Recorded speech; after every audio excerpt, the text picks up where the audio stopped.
Welcome to Looming Tempest, the first official qualifier in the first ever fighting major that will be a top 64 single elim bracket. And oh boy, the script has gone haywire as a result happened which led to possibly the biggest upset in this game's competitive history. We have had many matches where an upset could happen but just barely misses at the last hurdle, and instead of an upset, it's more of a good try type of thing. But this match, almost no one had any idea what was going to happen, because it felt like the match was decided by the teams alone. Let's go over what is going on here. It's a top 8 of the Looming Tempest qualifiers with many top and newer teams in this stage of the bracket. Among one of these new teams stood a team that no one really has heard of unless you are deep into the competition. That team is SPECTRE. SPECTRE consists of old and new players that mainly acted as substitutes for other teams who decided to make a new team together. The team consists of... I am not even going to try to pronounce the Roblox user, we'll just call them Koi, who is mostly known for being an old sword one-trick and has been using subspace as a secondary. Tripper, who was more known for his time during the Prime Registered days as mainly a flex who kinda turned into more of a support or flex player somewhat. Keter, who is arguably one of the best flex players ever. Yanad, who is mostly known for Hyper Laser and sometimes using Rocket. And then another boy, who is literally a tank player found in pro servers. Them pro server players are demons, okay? So yeah, it's a pretty new team all things considered, and they are making a deep run. I wonder who they are fighting next. Well, it's Nightmare, a team that won 2 tournaments in a row and only didn't potentially win 3 because they stepped down from the 3rd tournament. And despite being gone for a while, their players are playing like they are hitting a new height and eviscerating every team in their path to top 8. To not flood the runtime with player breakdowns, I'll be quick with them because most people know who they play. Diamond, who is a flex but usually on tank characters. Coolio, who is mainly a flex mostly on supports. Vapor, mostly known for being a Scythe one-trick. Sharple, also known for being a Boombox one-trick. And then Uprising, who mainly plays Shuriken. While 3 of their players are usually easy to know, they are some of the best players in their characters, and they are constantly known for overwhelming aggression that can overwhelm most teams at all times. Knowing what your opponent can run doesn't matter if you can't defeat it, and again, they're playing at almost their best. And even then, a lot of people will want to root for Nightmare. Not many people know of SPECTRE as a team, as they are often a team who doesn't like trying to do public scrims, and like, it would be crazy to not root for the GOAT of scrim teams that has only suffered 1 scrim loss. So even if this matchup looked like a huge underdog versus a powerhouse, it almost felt clear cut when looking at this matchup, as it just feels set up for SPECTRE to simply fall in the top 8 and not make some sort of miracle run. But hey, you can't underestimate the underdog in a battle. And besides, this is off the bat of SPECTRE barely winning against a team that placed 2nd in the Seal Series playoffs, being the former underdog A-Gang in a close 5-game set. Then again, SPECTRE also had a huge advantage in Game 5 because it was Chaos Canyon and they seemingly got a quad kill off the train, but a win is a win. As for Nightmare's path, they really faced no resistance to the top 8s as they seemingly had an easy path to fighting SPECTRE. Not only that, the map seemed to favor Nightmare overall. Rocket Arena seemed like a great map for Nightmare to pummel SPECTRE with tons of range pressure. Iron Cafe is a very neutral map, but Nightmare often hates playing on it, so it does favor SPECTRE. Bokyo Skate Park is one of Nightmare's best maps and incredibly easy to stagger enemy teams on it. Fractured Space could favor SPECTRE thanks to having Yanad, but it's more equal considering point presence and again, having good ways to stagger at times. Then again, it does end on Game 5 of Chaos Canyon, which can favor SPECTRE as Nightmare are often a team that doesn't want to play Annihilate at all, while SPECTRE were forced to play this map against A-Gang. In other words, it has 2 maps that favor both teams and an equal map. And since this was a top 8 match, we would get casting from 2 of the newest casters on the tournament team, and since it's an official qualifier match, more than 100 people will be keeping their eyes peeled to watch a match with the greatest team of all time, and even better, no one was using subs, it's all main rosters. Game 1 starts and already something looks very wrong. Coolio is a Nightmare member who usually goes subspace on Conquer maps and sometimes goes medkit on other maps. The issue here, however, is Coolio going medkit is not a good idea. Not only is subspace a great pick on Rocket Arena to the point that Koi is also running subspace instead of their usual pick of sword, medkit is not considered a good character on Rocket Arena, and his Divine Resurrection ult, often called the free win ult isn't worth all the hassle of using medkit on this map in general. This is especially amplified as Spectre is running the banana combo of Banhammer and Katana, so losing out on subspace as a main tank buster is a grueling task. And also running double tank busters with Shuriken will make Nightmare have a tough time winning tank fights even if they do have Shuriken and Scythe. Thus, Spectre does take a quick early lead on Rocket Arena and starts to hold this lead in their hands. And Spectre keeps the lead constantly as Nightmare have trouble breaking their comp. Oh, and Spectre doesn't need to get off the point, they can just stay on because this comp flat out beats Nightmares a lot of the time. Oh, and during a potential retake, Sharple forgot to see the sub ult. Cap going in with Raining Tacos. Coming in from Nightmare. And a Noxious Void on point. Spectre's Noxious Void. The recast into the Noxious Void! Luckily, Metal does something as Diamond and Uprising use their ults to actually retake the point after over a minute and a half, and then Spectre immediately hit the second cap. However, thanks to some decent point presence and respawn waves, Nightmare do eventually break the cap and Spectre's respawns are desynced. Tripper does hit a sick Taunt ult, but Coolio gets a triple revive with the Metal ult. The problem is both Keter and Uprising pop Shuriken ults, and Keter immediately negated 2 of the revives with it. But Nightmare desyncs Spectre more, and the tanks are having trouble living on the point. But Spectre fights back as Medkit cannot heal enough on the point, so both teams start brawling it out. And then another boy hits a ban ult and then completely whiffs the next one, trying to go for a really stupid play, but hey, has aura to it, I guess. Going into near the end, Nightmare barely has a point lead, and Spectre fires out every ult they have to rush the point, and then Coolio's Metal doesn't proc in time, pushing it to overtime as a double revive happens. Diamond then ban ults and dies, and literally every ult is happening, and then all of a sudden, Katana and Rocket ult clear out the point, giving enough time for Spectre to take game 1. Try and clear out this point. It's just Ban who can follow up with the recast and Shuriken. Is still Everyone's living coming back the in. absolution. The recast, the judgment. The judgment whiffs! Whips. Red Spectre's judgment whiffs. Oh my gosh. So low, but Spectre has the countdown. Oh, this goes to Spectre. This goes to Spectre. Oh, that was so close. Nightmare put up a really good fight though, even without any tank bust against the Bananan comp, and holy. Nightmare almost pulling the crazy comeback, but Spectre comes back.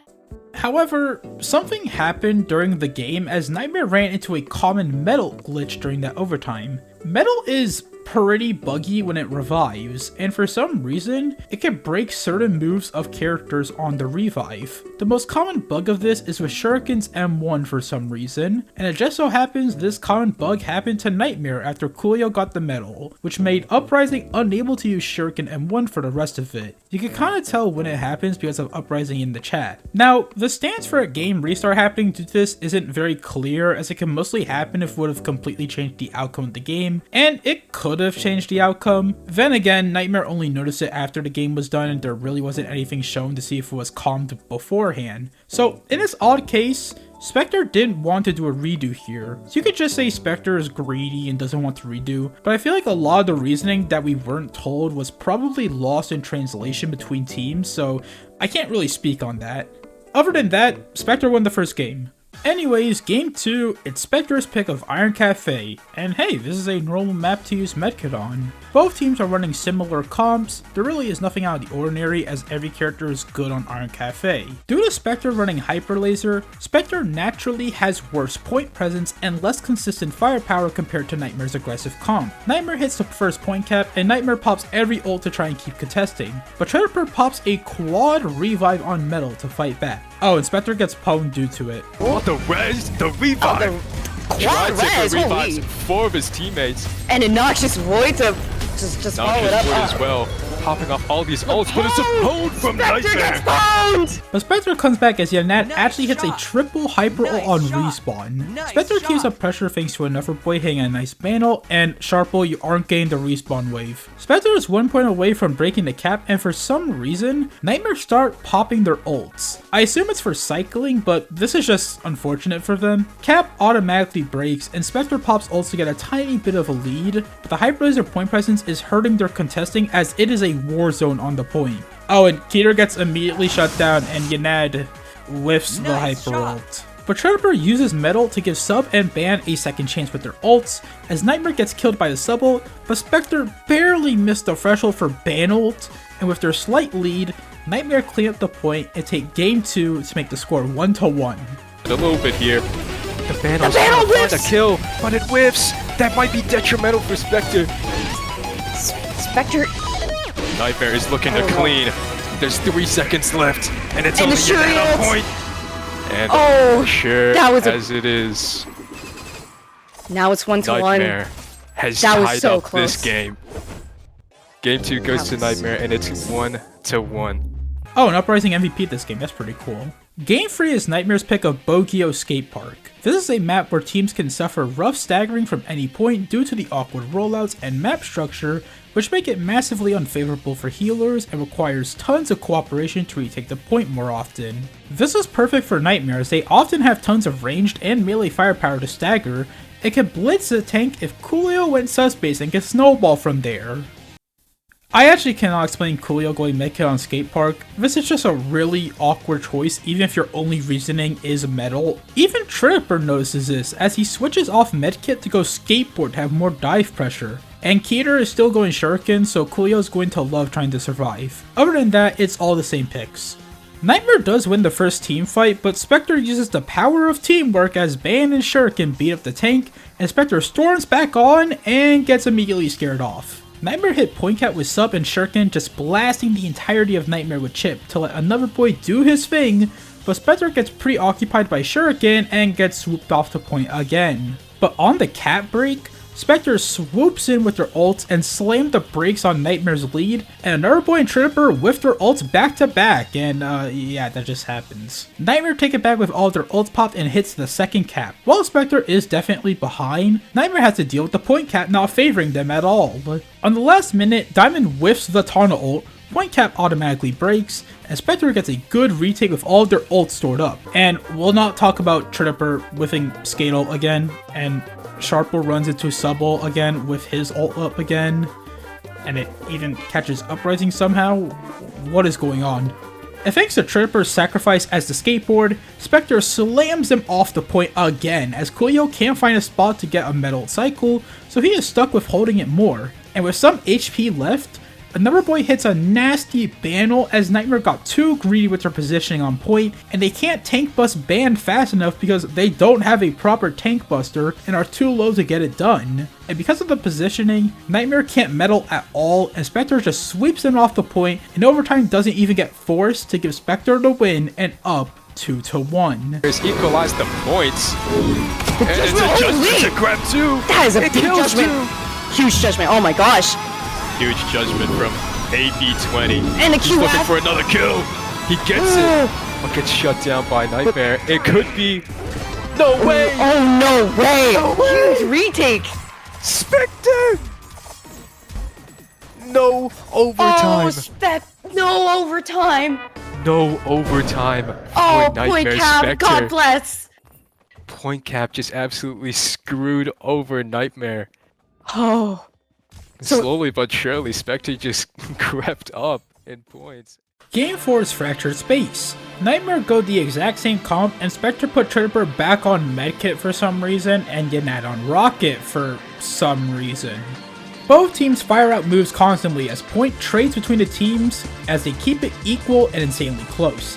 At 225, Tripper hits an insanely underwhelming metal, and Nightmare starts using ults to try and gain some control as Spectre fires back with a few of their ults, and another boy struggles to hit a second ban ult in a chain. Coolio hits a double revive and regains some sort of point control as the points are still incredibly close, but Spectre wiped them off to start breaking away before hitting the maximum point cap of 100. And even if Nightmare do a good ult rush to get back on the point, Tripper keeps pressure alive with his own double revive, and another boy keeping up his streak of ban ult doubles as Coolio keeps pressure with his own metal. Nightmare immediately catches up, Spectre takes back control just enough during an ult rush for overtime to happen. Tripper revives Ban in time for an ult, and somehow, someway by the grace of God, Coolio gets the metal up to not die to ban hold threshold, just barely.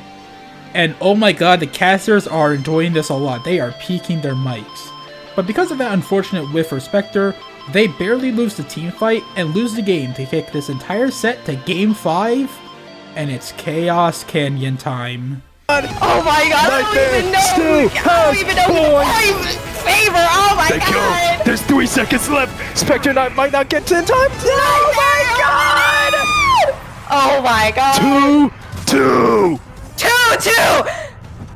Oh my god. Nightmare's gonna be match point, and both match teams point. Map 5 is gonna be match point.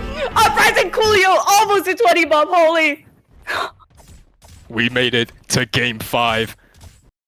Now, this map could go both ways, as Chaos Canyon is an incredibly weird Anni map, but oh my god, look at Nightmare's comp. Spectre is running an odd but somewhat normal comp. I mean, Yanad's pick of Hyper Laser and having Medkit is insanely odd, but it's fairly normal. I can't explain Nightmare's comp. Like, yeah, Coolio is on Medkit and not a different pick, and as much as I think Medkit isn't good on Chaos Canyon, you can justify it. Who the hell is Slingshot though? For some reason, Vapor, who is known for being a Scythe one-trick, decides to go Slingshot on this map. I genuinely don't have an explanation for this. Like, I seriously cannot think of a reason why Vapor goes Sling instead of Scythe here. It makes no sense to me, but they might have a plan.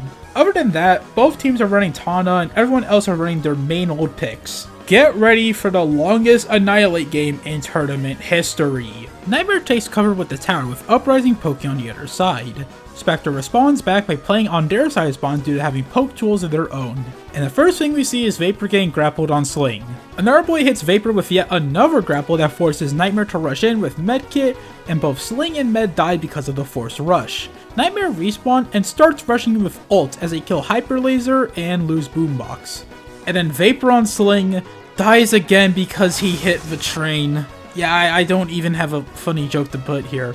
But Vapor dying 3 times already distracts people from the fact that Diamond uses ult to forcefully get a triple kill safely to barely equalize the score, and another boy also tried to counter ult it for some reason. It is now 5-5 and both teams are way too scared to rush in as they start poking with ults and other moves. And Keter snags a kill with Sling ult. To be fair, the nerves are high, but then Nightmare pop Boombox ult for a double flank. They flank from the other side, Yanad misses his first hyper ult shot of the game, and both medal to ring off as the ult rush only got 2 kills on wounded members of Spectre. This game is going to take a while, and you know that, as the last minute just hit and the score is 7-6. Nightmare do a somewhat awkward rush, but it does actually work as they hit the cap as the score becomes 10-6 thanks to the Tana ult and Sling ult cleaning up. Spectre pops ults unfortunately to no avail, and overtime starts. Nightmare goes for yet another rush with Boombox ult. They start running in as Spectre medal as a cushion, and Sharple gets shut down again because of Hyper ult. And after an incredibly underwhelming Shuri ult from Nightmare and a Sling ult trying to clean up, the rush results in no favorable trades as the score went from 10-6 to 11-9, which is a -2 kill trade. Spectre is officially back in the game. And it goes to 11-10 because another boy is doing a non-verbal form of harassment on Vapor. And now both teams play the waiting game. Both are poking. Both are fishing for grapples. And it's a war of nerves and endurance. Keter starts to overextend with Sling ult, causing Spectre to do a semi-rush. I don't even know what this is. And here is rare footage of Metal consistently saving the team on Annihilate as Tripper saves his team from dying to equalize the score 11-11. Uprising overextends for a kill and trades to make the score 12-12 as Nightmare is forced to retreat. Nightmare does a second ult rush and with the messiest sequence I have seen. Nightmare actually gets 2 kills off the rush as Yanad was hyper ult, another boy is traveling all across the map like what was that, and both teams' nerves are in overdrive as they are just throwing shit at the wall and hoping it works. It is now 14-12 and Coolio runs into a charge Sling into 14-13. Spectre has a bit more map control as they poke Nightmare from all sides, and both teams try poking with Sling ults.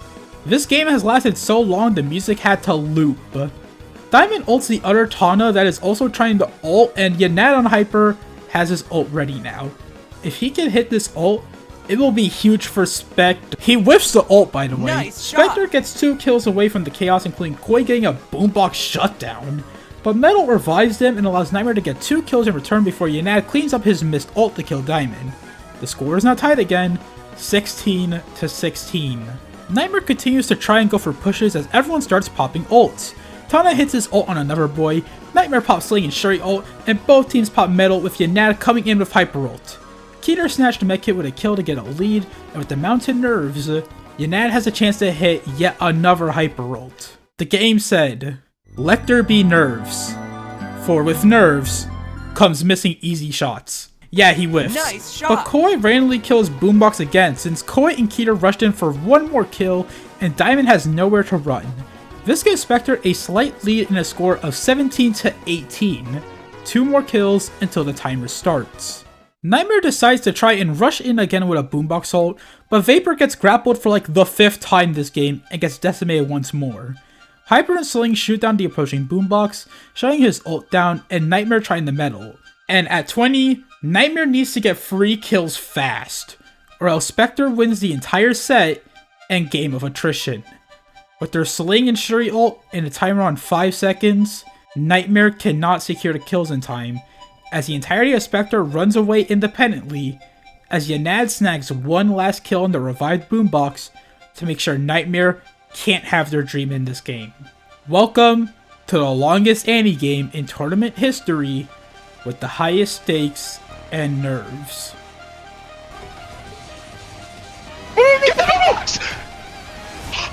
Stay alive! Stay alive! Stay alive! Stay alive! Stay alive! Holy shit! Nice! Oh my god! Nice, bro! Good shit, bro! Yo, you guys are the goats. You guys are the fucking goats. We did Oh it! my god! Good shit, We man! did it! Good fucking shit, bro! Oh my god, bro! We did Oh my it! god, you guys are amazing! We did it! Dead. They're coming in! Another medal. Spectre has lead! They need 3 kills! They need 3 kills! They have 5 seconds!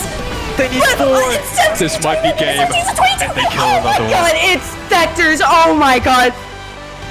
And it's Spectre's game. Spectre moves up on the bracket. Nightmare eliminated. Nightmare. Davey. Reigning. Spectre, in the craziest Anni game ever, beat Nightmare on Chaos Canyon 22 to 18 and secured the top 4 position in a close 3-2 victory against arguably the best team of all time in the first fighting qualifier. And the casters somewhat phrased this victory perfectly. Champions. 2 The tournament new wins to their generation name. has taken over. The new gens have dethroned the Unks. I can't believe it. I can't believe my eyes. Oh my god. I cannot believe my eyes. Spectre What? is growing up. Oh, and Vapor showed his hatred to another boy after that welcoming game where he politely greeted Vapor with many grapples. Oh, who is Katana? I'm Fuck so you. Fuck pissed you. about Shuri and one breaking. I fucking I got sauced back to back, you motherfucker. ow. If I had a nickel for every time Katana grappled Vapor, I would be I pretty got happy. I did not deserve that. Was a hate crime, bro. Come on. No, Give you me caught strays from Katana and the train. How did it catch you lacking like that? Hey, we don't talk about the train. We don't talk about the train. All right, the train did not happen. The train did not happen. This type of win is a huge shock in general, and after being A-gang, Spectre has a run they can be more than satisfied with. Making top 4s as such a new team in this qualifier is incredible, and being the biggest yet least known underdog of the tournament amplifies their success. Besides, that Chaos Canyon game against Nightmare is kinda legendary in my mind now, so who knows what is next for these rookies. But if they can keep up this consistency, nothing can be a barrier for Spectre. Thanks for watching.